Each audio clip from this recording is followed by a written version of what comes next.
Europe. Wow.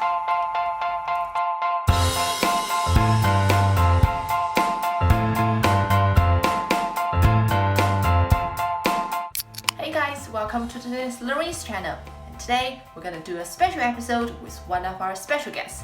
And there he is. Ta-da!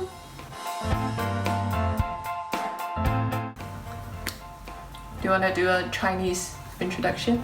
你好，我叫 Kacper。你几岁了？我26岁。26岁。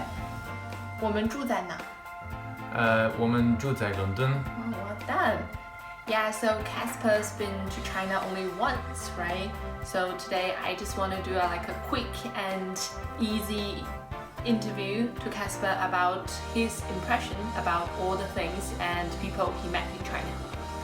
So you've been to China last year, I think? Yeah, it was almost exactly a year ago. Yeah. How did you feel about that? It was a really good experience. It's an amazing country. Yeah. Yeah, lots of good food, lots of ancient history. Yeah. And everything was just very, very different and very weird. Yeah. So yeah, it was very nice. You used the word weird and then you summarize it. Nice. Yeah, like weird in a nice way. Okay, that's great. So Kacper is a native European person. So let's just go with all those timelines. So when you land in China, what's your first impression about China? And maybe people there. All right. So as the plane was preparing to land, when it was kind of low already, I got to look at the city. Oh yeah. Right, the kind of outskirts of Beijing. Yeah. And my first impression was that there's a lot of very, very tall buildings. Oh yeah. Like true. blocks of flats. Yeah. And I saw them everywhere afterwards when we traveled. It's not really a thing here, right? So I think in city of London you probably can see a lot of skyscrapers, and then in those residential area you can only see probably just like 2-3 floors of houses, flats there. It's not really a big thing here for skyscraper, but in China, even for most of the residential buildings, there are like 22 floors. 34 floors, something like that. Yeah, so basically Kacper landed in Beijing and there are a lot of skyscrapers. It's quite modern city, but actually back in my hometown is a city called Hohhot, and you actually had a quite different experience there, right? How was that? Yeah, so it's obviously a smaller city, like it doesn't have a metro system, right? They're only building it now. Yeah, they're building too, actually. Yeah. And they're building the new high-speed rail line to Hohhot. Oh yeah, and we took that certain train. Yeah. So we took the sleeper train from Beijing to Hohhot. Yeah. So we left one evening, then we slept through the night, and we arrived in the morning. Yeah. Which was quite nice, very time-saving. Yeah. And how do you feel about that? I feel like you are quite like sensitive person about like all those sleeping habits. And sleeping on the train. How do you feel about that? Yeah. So I'm a very light sleeper. It's very hard for me to fall asleep. I don't tolerate any kind of noise or disturbance. But it was alright on the train. I guess I don't know whether it was just moving very, very slowly or whether the tracks are very smooth, but it didn't shake at all. It was very... So it didn't shake at all. It was very gentle and nice. Yeah, that's great, right? And when we got into Hohhot, you saw a lot of like quite local buildings, more like temples and a lot of attraction places. Yeah, there was this one tomb. I forgot.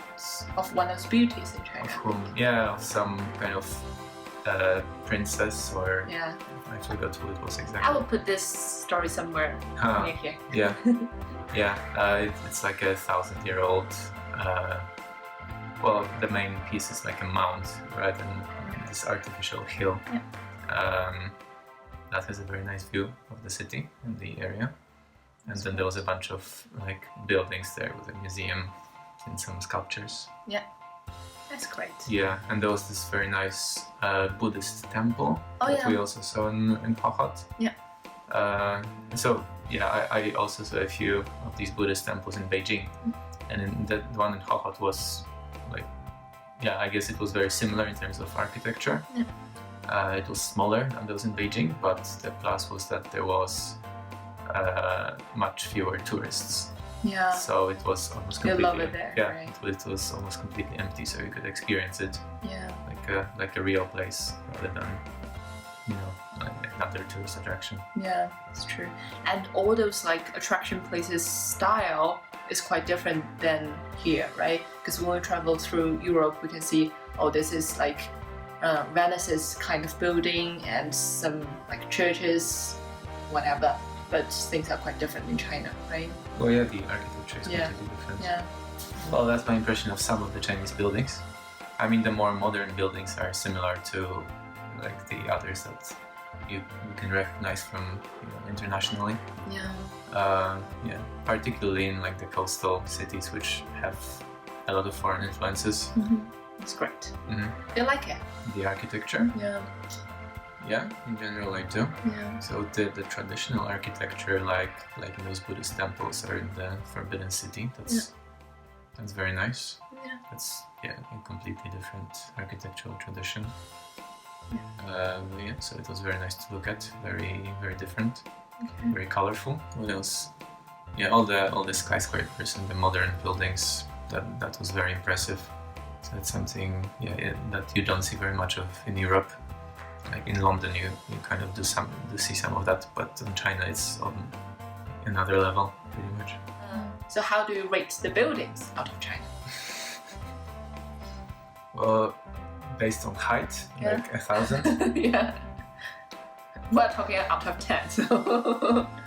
And what do you think of the style and like the design and everything The design of what of the buildings? of all those buildings? No matter like those skyscrapers or those commercial, like old community residential areas.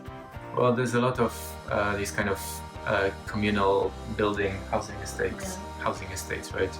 That's kind of run down, not maintained very well, and like you can see that they're not very affluent. But then there's a lot of like new and more luxurious developments. I guess in particular the government buildings and the offices are like the most modern and most impressive. That's true. And how about food there? Food.